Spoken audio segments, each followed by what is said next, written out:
미국과 한국, 한국과 미국, 세계 각 지역에서 2024년 미국 대선 특집 보도 듣고 보고 계시는 여러분 안녕하십니까? 강혜신입니다. 저는 강혜신의 오늘의 미국이라는 시간을 담당하고 있는 사람입니다. 매주 한 주일 여러분들 만나 뵙고 있는데요. 벌써 주말입니다. 오늘은 지금 미국 대선의 지지율과 판세부터 정리를 해드리겠고요. 그리고 부통령 후보 토론이 결국은 이 대선에 얼마나 영향을 미치느냐, 이게 중요한 것 아니겠습니까? 그리고 해리스 후보에게 부담스러운 몇 가지 변수, 트럼프 후보에게 부담스러운 몇 가지 변수, 또 단순한 승부처 세 군데, 128개의 모델이 있다고 말씀 지난주에 드렸었죠. 그 가운데서 가장 간단하게 끝날 수 있는 이런 내용들을 중심으로 해서 이번 한 주일을 돌아보고 다음 주를 또 예상해 볼 수 있는 그런 시간으로 준비를 하겠습니다. 2024년 미국 대선 특집 보도는 캘리포니아 넘버원 모기지 융자 회사 융자나라 유럽에서 왔습니다. 유럽 관광은 미래관광 공동 후원입니다. 제가 좀 전에 0.5초 더듬었습니다. 왜냐하면 저 앞에 텔레비전 화면이 있는데 지금 리즈 체니 전 그 하원에서 공화당의 서열 3위였습니다. 이 사람이 트럼프의 탄핵을 추진하면서 결국은 공화당에서 쫓겨난 것과 마찬가지고 딕 체니, 아버지가 딕 체니 전 그 국방장관도 했고 부통령도 했죠. 그리고는 지금 이 순간에 공화당이 탄생한 위스콘신 주에서 해리스 후보를 지지하는 연설을 막 시작했습니다. 조금 들어보시겠습니다. 안 들리겠네요. So I'll tell you, in 1976, when I was 10 years old, and I was sealing envelopes for President Ford's re-election campaign. 네, 그 1996가 10살 때였는데 이제 그때부터 뭐 여러 가지 아버지도 있고 하니까 정치에 그 관여를 하게 되는, 참여를 하게 되고 관심을 갖게 되는 그때부터 시작해서 대강은 여러분들 짐작하시죠. 우리 집안은 공화당이었고 이렇게 공화당의 가치를 믿고 있는데 결국은 내가 오늘 이렇게 민주당의 카멜라 해리스 후보를 지지하게 됐다 하면서 자연스럽게 이 이야기는 트럼프 후보 쪽으로 흘러갈 겁니다. 지금까지 리즈 체니 후보가 아니라 리즈 체니 전 공화당 하원에서 서열 3위였습니다. 이 연방 하원 의원이 해왔던 것을 보면 이제 충분히 알 수 있고 오늘 이 이벤트는 굉장히 중요합니다. 당연히 카멜라 해리스 후보와 같이 등장을 했고 위스콘신주는 경합주입니다. 경합주 가운데서 세 군데 블루월 민주당 성향이 강했지만 2016년도에 트럼프에게 투표를 했었고 러스트 벨트라고 제조업 같은 데가 많이 죽었는데 민주당이 우리를 돌보지 않았다. 그러니까 이번엔 한번 바꿔보자 하고는 트럼프에게 찍어줬고 2020년도에 미국에서 가장 저는 친노조입니다 라고 주장을 하는 바이든 대통령에게로 다시 돌아간 이제 그 세 군데의 블루월 가운데 한 군데 위스콘신 야외 캠페인을 하고 있군요. 사람들도 제법 많이 모였습니다. 이 내용은 뒤에 또 말씀드릴 기회가 있으면 전해드리겠고요. 오늘 준비한 순서대로 먼저 진행을 하겠습니다.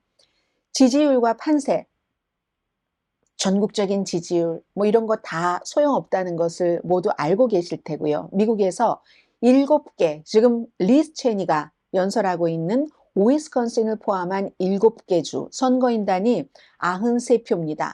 93표면요. 대통령이 되려는데 필요한 선거인단이 270표거든요. 물론 나머지 주에서 다 뭐 네바다처럼 6개만 있는 주도 있고 뭐 플로리다주처럼 30개 선거인단을 확보하고 있는 인구 비대로 하니까 그런 주들이 있잖아요. 어쨌든 이 7개 경합주의 선거인단은 93개다 말씀을 드립니다. 지금 여기서요. 쿡 폴리티컬 리포트라고 아주 많은 전문가들이 믿고 있는 이곳에 에이미 월트라는 또 분석가가 있습니다. 현재로서는 조지아주를 제외하고 모든 경합주에서 해리스 후보가 앞서거나 동률입니다. 9월 19일부터 25일까지 2,941명을 대상으로 여론조사를 했으니까 표본 범위는 굉장히 넓은 편입니다. 그러면 왜 이렇게 조금 더 이 쿡 폴리티컬 리포트가 좀 보수적으로 통계를 계산을 해내거든요. 왜 해리스 후보가 이기거나 동률인가? 가장 중요한 것은요. 스윙 스테이트, 이 경합주 등에서의 경제의 변화 때문입니다. 인플레이션이 나아지니까 트럼프 후보가 앞서갔던 그 힘이 약해지는 거고, 또 하나는 시간이 지날수록 관세는 다 다른 나라에서 무는 거야 라는 트럼프의 억지 주장을 그게 사실이 아니구나라고 믿는 사람들이 많아지기 때문에 관세를 올리면은 트럼프 주장대로 그 관세를 올리면은 내가 사는 물건값이 비싸지는 거구나. 이게 인기가 없어서 그렇다는 얘기입니다. 노스캐롤라이나주 또 다른 여론조사도요. 하이포인트 유니버시티라는 곳입니다. 경합주의 여론조사 결과는 여론조사를 하는 곳이 때로는 귀에 익숙하지 않은 곳도 많습니다. 그 지역의 여론조사이기 때문에 또 지역의 여론조사 전문가들이 하고 있는데 노스캐롤라이나주에서 48%대 48% 동률입니다. 이건 트럼프 후보가 2016년과 2020년 두 번 다 이긴 유일한 경합주가 노스캐롤라이나주거든요. 조금 트럼프 후보에게 좋지 않은 거죠. 그리고 이코노미스트도 굉장히 여론조사라든가 통계를 계산하는 데 있어서 많은 전문가의 어떤 신뢰를 받고 있습니다. 이코노미스트를 보면 기본적으로는 지금 선거가 치러지면 당선될 확률을 해리스 후보 5분의 3, 트럼프 후보 5분의 2로 봅니다. 이코노미스트도요. 지금 보면은 민주당인 해리스 후보가 미시건, 리스 케니가 연설하고 있는 위스콘신, 제일 중요한 펜실베니아 여기서 다 이기고 네바다에서도 이기는데 그 오차 범위가 2%, 1% 그리고 1%도 안 되거나 다 그 오차 범위 안에서 그 격차율 나오고 있습니다. 그리고 트럼프 후보가 조지아, 애리조나, 노스캐롤라이나 여기서 다 이제 한 1% 정도 이 정도로 이기거든요. 그러면 가장 신뢰를 받는 이코노미스트나 쿡 폴리티컬 리포트가 얘기하는 것이 거의 지금 일치를 하고 있거든요. 그래서 칼 로브라는 공화당의 전략가가 어제 그 팍스 텔레비전에 나와서 존 로버츠가 진행하는 프로그램이요. 이 존 로버츠가 트럼프가 대통령이었을 때 백악관 출입 기자를 해서 늘 존 팍스 사람이니까 트럼프 대통령이 그 당시에 안심하고 질문권을 줄 때 먼저 많이 줬었던 사람입니다.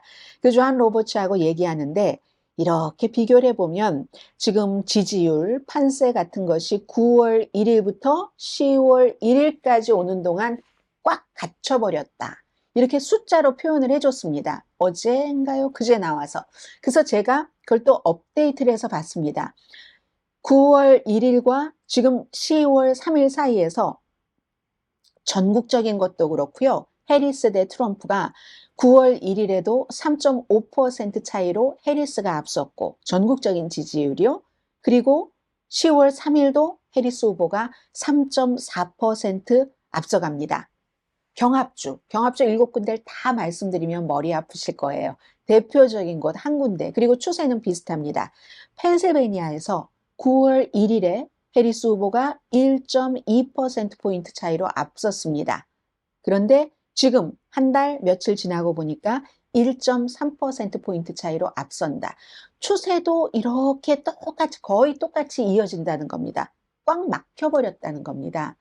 그렇기 때문에 플로리다 같은 데의 여론조사가 중요한데 플로리다는 예전에는 스윙 스테이트였는데 트럼프 이후에는 공화당 주가 됐지만 이번에 오늘 가장 최근에 나온 여론조사 결과에 보면요.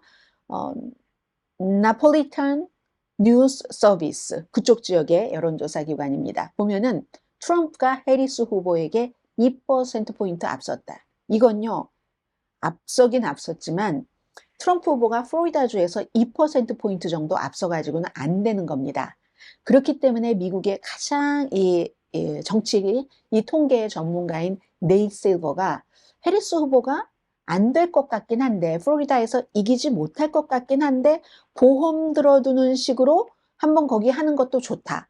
왜냐하면 선거인단이 30표가 되면은요. 캘리포니아주가 54표로 가장 많고 30표나 되면 경합주에서 선거인단표가 가장 많은 펜실베니아 19개보다 298, 2배하고도 2개나 더 많은 거잖아요. 만일의 사태, 여기저기 예상하지 못하게 해리스 후보가 어려워진다면 플로리다주에서 30표는 이거는 펜실베니아와 뭐 미시건을 합치면 그거보다는 좀 많겠지만 펜실베니아와 위스콘신 합치면 29개니까 이래서 잘하면 뭐 낙태 문제 같은 것도 있고 하니까 플로리다가 괜찮겠네 하는 생각을 하는 겁니다. 성공할 확률은 낮지만 성공하면 대단한 거죠. 도박해볼 만하는 거고 도박이라고 말씀드릴 수도 있고 안전보험을 들어둔다 이렇게 말씀드릴 수도 있는 겁니다. 이게 지금 현재의 판세고요.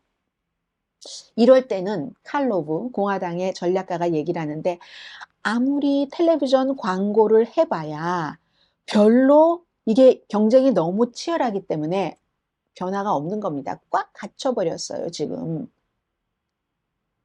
대통령 후보 토론에서도 별로 큰 변화가 없었고 해리스가 잘했다고 하지만 캠페인들도 얼마나 많이 했습니까? 영향이 별로 없는 겁니다. 부통령 후보 토론을 말씀드리겠습니다. 결과는 여러분들 다 알고 계시는 것처럼 기본적으로 토론에서 이긴 사람은 JD 벤스 공화당 후보다. 토론이라는 것은 모든 것을 다 100% 정확한 참말만 얘기하는 게 아니라 나의 주장이 맞다는 것을 누구에겐가 설득시키는 그 과정에서 굉장히 매끄러웠고 화려했고 거침없었고 분명했고 간결했고 효율적이었다. JD 벤스입니다. 그래서 분명히 이겼다곤 하지만 그리고는 또 하나의 특징이 정말로 아주 어른스럽게 성숙하게 멋지게 두 사람이 서로를 존중하면서 토론을 했죠. 그런데 토론에서 제일 중요했던 것은 트럼프가 2020년도에 이겼다고 생각합니까? 나중에 이제 팀 월즈 민주당의 부통령 후보가 JD 벤스 공화당의 부통령 후보에게 물어봤을 때 답변을 하지 않았습니다. 답변을 하지 않았고 이 팀 월즈 후보는 그렇기 때문에 이게 위험한 거다. 당신이 부통령이 돼도 말하자면 트럼프가 또 대통령이 돼도 과거에 그것을 여전히 부정선거라고 얘기를 하고 있으니까 이제 이게 굉장히 중요했는데 오늘이요. 이 JD 벤스 후보가 토론하기 전에는 참 IT 사람들이 뭐 애완동물을 잡아먹는다. 여자들 아이 안 나면 뭐 아이 없는 고양이 레이디다 해서 비호감도가 엄청 높았었거든요. 그러다가 토론하고 나서 그래도 생각했던 것보다 합리적인 사람이네. 기대가 낮았던 거예요. 저돌적으로 하리라고 생각했는데 너무나 신사적이었어요. 그래서 호감도 딱 하루 사이에 많이 올라갔는데 팀 월스도 올라갔지만 그러다가 딱 오늘 얘기를 하던데요. 트럼프가 이겼다고. 누군가 미국에도 거리의 리포터 같은 사람들이 있습니다. 계속 물어보니까 트럼프가 이겼다고 해버린 거예요. 하루는 퍼포머로서 다 근사한 모습을 보여줬는데 아무튼 결국은 이제 이게 중요한 게 뭐 지지 기반이야. 누가 무슨 말을 하던 본인의 당이면 좋아할 경우가 많습니다. 그런데 이건 항상 무당파를 대상으로 하는 캠페인이기 때문에 무당파는 캠페인 보고 생각보다 괜찮네 하다가 그 다음날 다시 또 팀 월수를 또 조롱까지 했어요. 뭐 말실수를 좀 했다고. 그러면 이거 별로야. 거의 영향을 못 미칠 것이라고 전문가들은 봅니다. 팀 월수 후보가요 토론하다가 내가 총격범과 친구가 됐어 이런 말을 했거든요. 그게 총격범과 친구가 됐다는 게 아니라 총격 사건의 희생자 내진 희생자의 가족이나 그 생존자와 친구가 됐다. 특별히 이제 파클랜드 고등학교 저 플로리다주에서 총격 사건에 이제 생존자가 된 그 지금은 청년이 됐죠. 대학교에 들어가고 한 대학교 졸업했나요? 친구가 됐다는 그 말을 말하다 보니까 실수해서 슈러의 그 총격범의 실수였다. 이걸 또 엄청나게 조롱하고 캠페인에서 비난을 했거든요. 그렇기 때문에 이 정도 하루 잘한 퍼포밍으로는 이걸 흔들 수가 없다. 그래서 부통령 후보 토론은 거의 이 지지율에는 영향을 미치지 않는다. 뭐 이런 것. 오히려 이제 민주주의에 위협이 될 수 있겠네 하는 것으로 굉장히 많이 활용을 하겠죠. 민주당에서. 그 부분에. 트럼프가 그러니까 대통령 마치 트럼프가 대통령이야 라고 하는 것과 또 트럼프가 진 것 아니야? 라고 할 때 대답하지 않았던 이런 것들이요. 이제 이런 한때 트럼프에게 이 JD 벤스라는 사람은 문화 마약이라고 했습니다. cultural 헤로인이라고 했거든요. 미국의 히틀러라고도 했고 그러면서 그 뒤에는 또 본인이 필요할 때는 미니 트럼프로 불리면서 지금은 트럼프보다 더한 마가의 운동가가 됐는데 매너가 좋았었다. 그 토론할 때 그런데 원할 때마다 방향을 바꿀 수도 있는 거구나. 그 토론할 때는 우아함을 트로이의 목마로 사용을 했구나라는 생각도 할 수 있다는 거죠. 제일 중요한 건 이번 대선 여론, 경합주 지지율에서 토론 자체로는 큰 영향을 못 미칠 것이다. 오히려 트럼프 후보가 CBS의 60 Minutes에 출연하지 않는다고 했습니다. 따로따로 해리스 후보와 출연하기로 했거든요. 60 Minutes이 너무너무 중요한 시사 쇼이기 때문에 텔레비전, 뭐 한국에도 그런 건 많이 있잖아요. 그런데 트럼프 후보가 안 간다고 하니까 해리스 후보가 60 Minutes을 하면서 훨씬 좋아질까? 이게 트럼프에게 오히려 마이너스가 될까? 플러스가 될까? 이게 토론보다 더, 부통령 후보 토론보다 뭐 더 중요할 수도 있다. 뭐 이런 것 됐고요. 그럼 지금부터 벌써 시간이 많이 흘렀네요. 해리스 후보 측에 그럼 지금부터 조심해야지 될 거라든가 변수라든가 지금 세 가지가 딱 걸려 있습니다. 어쩌면 이건 바이든 행정부예요. 해리스 행정부가 아니고 그러나 해리스 후보도 바이든 행정부의 부통령이기 때문에 전부 연관이 있는 거잖아요. 이스라엘 이란 문제, 허리케인 헐린, 그리고 지금 동부 쪽, 걸프 쪽, 뭐 삼성이나 LG 상품들도 다 그쪽을 통해서 오거든요. 제일 많이 오는 그 상품, 항구, 통관하는 항구들입니다. 삼성이나 LG 상품이 지금 77년 이후에 처음으로 50년 만에 파업을 하는데 대통령은 이 파업을 하는 것을 중단을 시킬 그럴 권한은 있어요. 근데 권한을 쓰지 않고 있습니다. 본인은 친노조기 때문에. 그리고 선거철에 노조원이 지금 4만 5천 명이 파업을 하니까 가족들까지 생각하면 엄청난 규모잖아요. 그런데 사실은 유권자가 훨씬 숫자가 많을 것 같은데 파업이 길어지면 영향을 받습니다. 그런데 어떻게 언제 빨리 끝날지 끝나지 않을지 모르지만 이거 너무 중요한 거거든요. 그래서 이스라엘 이란은 뭐 길게 말씀드리지는 않겠습니다만 여러분들께서 알고 계시는 것처럼 하마스 전쟁 이후에 이스라엘이 가자 지구에 있는 하마스와 전쟁을 하다가 1년이 지금 10월 7일이면 1주년이잖아요. 이스라엘이 공격받고 다시 하마스를 치기 시작한 게 10월 8일이죠. 그래서 그게 이제 어느 정도 지금 되면서 레바논의 헤즈볼라, 왜냐하면 하마스나 헤즈볼라나 전부 이란이 지지하는 대리 세력입니다. 이스라엘에 대해서. 그럼 이란은 왜 그러는가? 알고 계신 것처럼 이란은 그 중동 지역에서 본인들이 왕이 되고 싶은 거예요. 근데 그 중동 지역에 떡하니 민주주의라고 하면서 이스라엘이 종교도 다른데 딱 앉아 있잖아요. 늘 아주 원수 중에 원수인 겁니다. 그러니까 뭐 플러스 예멘의 후티 반군이라든가 이런 쭉 대리 세력을 통해서 이란이 이스라엘과 직접 싸우지는 않고 국경도 뭐 이스라엘과 직접 싸우려면 이라크도 가야 되고 하잖아요. 그래서 대리전을 그렇게 하다가 처음에 하마스, 그 다음에 헤즈볼라 하다가 헤즈볼라의 사령관까지 암살하고 나서는 이스라엘이 엊그제 뭐 180발이 넘는 미사일을 이란이 이스라엘 쪽으로 쐈고 이스라엘도 보복을 하겠죠. 이게 어떻게 될지가 문제인 겁니다. 바이든 대통령이 살살해라 이스라엘에 얘기를 했지만 별로 통하지 않습니다. 바이든 대통령의 그 말이 오히려 그 베냐민 네타냐후는 트럼프가 대통령이 되는 게 낫겠어. 그러면 이걸 조금 악화시켜봐.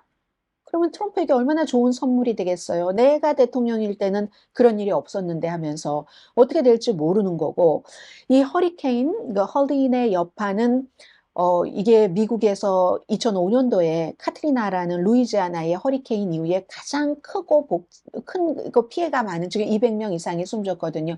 허리케인이기 때문에 완전히 정부의 그 복구 작업에 대해서 복구 지원이나 만족하지 않으면 큰 문제가 될 수 있습니다. 자금은 많지 않은 것 같아요. 연방재해청에 이런 문제들이 있으니까 지금 바이든 대통령이나 해리스 후보나 조지아로 노스캐롤라이나 그 허리케인 헐린 피해 지역으로 가서 여러 가지 얘기를 어필을 하고 있고 트럼프 후보는 여기 또 거짓 선전을 하고 조지아주에 가서 아니 주지사가 전화 통화를 하려고 해도 허리케인 피해 주지사인데 통화도 안 해줘 하는데 그 주지사가 브라이언 캠플 조지아의 주지사가 통화했다. 연방정부에서 지원 다 해준다고 했고 anytime call me 전화하세요라고 바이든 대통령이 얘기했다라고 하는데 트럼프 전 대통령은 후보는 그렇게 지금 이용하고 있습니다. 그래서 허리케인이 여기서 끝이 아니고 11월 30일까지가 미국은 허리케인 시즌이거든요. 그래서 허리케인, 이스라엘 문제,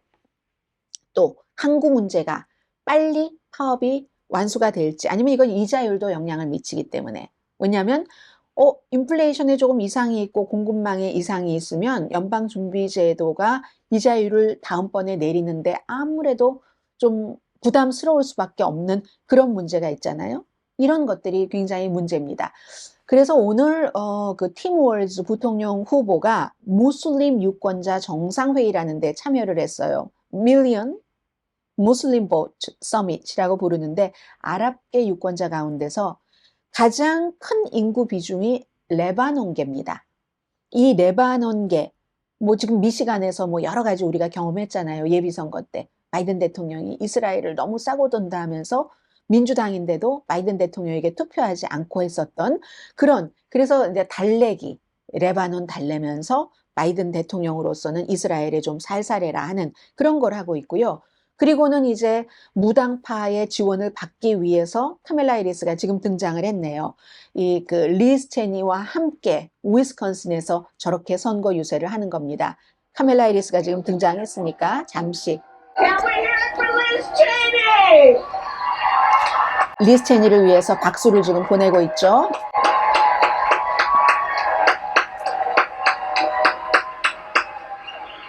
한참 걸릴 것 같아요.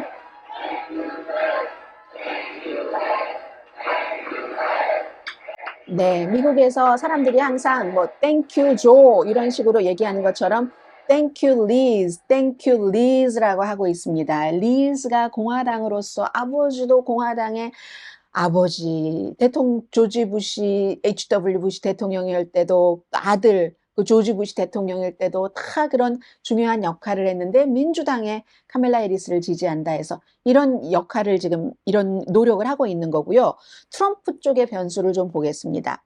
특별검사 다시에라는 그 프렌치요, 뭐 서류 이것은 악토버 서프라이즈인지도 모르겠습니다. 의사당 폭동 사건에 대한 가장 완전한 그림을 보여주는데 이게 이제 이 사건이 공적으로 한 거냐 사적으로 한 거냐를 판사가 판단을 하는 것에 따라서 트럼프 후보가 벌을 받을 수도 있고 뭐 공적이었으면 대통령의 권한이었다 해서 면책이 될 수도 있는데 그러니까 검사는 기소하면서 그 내용을 쭉 얘기를 한 것이 브리핑한 것이 나온 겁니다. 부통령이 지금 위험합니다. 이 의사당에서 이런 얘기를 들으면 so what? 그래서 뭐가 어쩌다고. 그리고 가족들과 얘기할 때는 이기던 지던 상관없어. 그냥 어떻게 해서든지 이걸 해야지 돼. 그리고 또 뭐 진 것을 알면서도 또 어떤 때는 폭동을 일으켜 이렇게 얘기했었다는 이런 많은 것들이 나와서 무당파들이 어떻게 생각을 할까.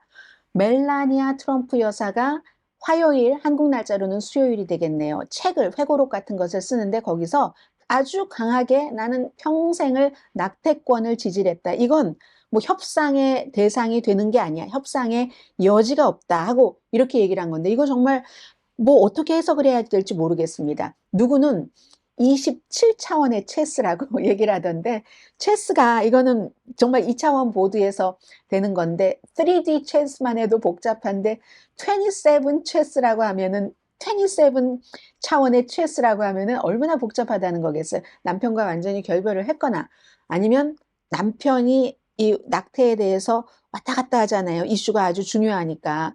그러니까 이걸 조금 보드랍게 해서 와이프라도 낙태를 지지한다고 해서 여성 유권자들을 끌어들이려고 하는가. 이것도 알 수 없는 일이고요. 그리고 선출되면 가장 나이가 많은 대통령입니다. 지금 건강 기록을 공개한다라고 얘기하면서 공개하지 않고 있거든요. 뭐 2015년에도 단 4문장. 한마디로 요약하면 미국의 어떤 대통령들보다도 가장 건강하다. 그 뒤에 이제 코비드에 걸리고 나서도 제대로 발표하지 않았고 암살 미수 사건이 있고 나서도 건강 기록을 제대로 발표하지 않았고 이거 아마 언론이 이미 시작을 했거든요. 파헤치기를. 그래서 또 그 암살 시도의 후유증도 어떻게 되는 건지 나이가 들어감에 따라서 오는 인지 능력의 저하, 이런 모든 것들. 그리고 9월 달에 1억 6천만 달러밖에 모금하지 못했습니다. 아직 해리스 후보는 9월 달 모금 액수를 발표하지는 않았지만 이것보다는 훨씬 많을 테거든요. 이런 걸. 그래서 간단히 말씀드리겠습니다. 지금부터 수많은 경우의 수가 있지만 만약에 제일 쉽게 선거가 끝나려면 지지율을 이 세 군데만 봐도 대강은 알 수가 있습니다. 펜실베니아, 조지아, 노스캐롤라이나에서 트럼프 후보가 이기면 게임 끝납니다. 그렇게 되면은 해리스 후보가 이기기가 너무 힘들어져요. 해리스 후보가 정말 이기기가 너무 힘들어지거든요. 그렇기 때문에 펜실베니아, 조지아, 노스캐롤라이나. 그런데 지금 펜실베니아는 해리스 후보가 앞서고 조지아는 트럼프 후보가 앞서고 노스캐롤라이나는 동등하거나 해리스 후보가 앞선다는 데도 있고 트럼프 후보가 앞선다는 데도 있거든요. 그래서 이제 이 세 군데 경우의 수를 볼 때 가장 간단하게 끝나는 케이스는 트럼프가 펜실베니아, 조지아, 노스캐롤라이나. 조지아는 어느 정도 트럼프인 것 같아 라고 생각이 되고 노스캐롤라이나는 모르겠어. 더군다나 노스캐롤라이나 주지사 선거에서 아주 그 흉한 말을 많이 한 사람을 트럼프 후보가 지지했기 때문에 어떻게 될지 모르거든요. 펜실베니아는 정체이긴 하지만 해리스가 꾸준히 앞서가고 있고 해서 이렇게 보시면 될 것 같습니다. 너무 길면 힘드실 것 같아서요. 여기서 마치고 저는 다음 주에 다시 뵙겠습니다. 2024년 미국 대선 특집 보도 캘리포니아 넘버원 모기지 융자 전문회사 융자나라 유럽에서 왔습니다. 유럽 관광은 미래 관광 공동펀이었습니다. 강혜신이었습니다.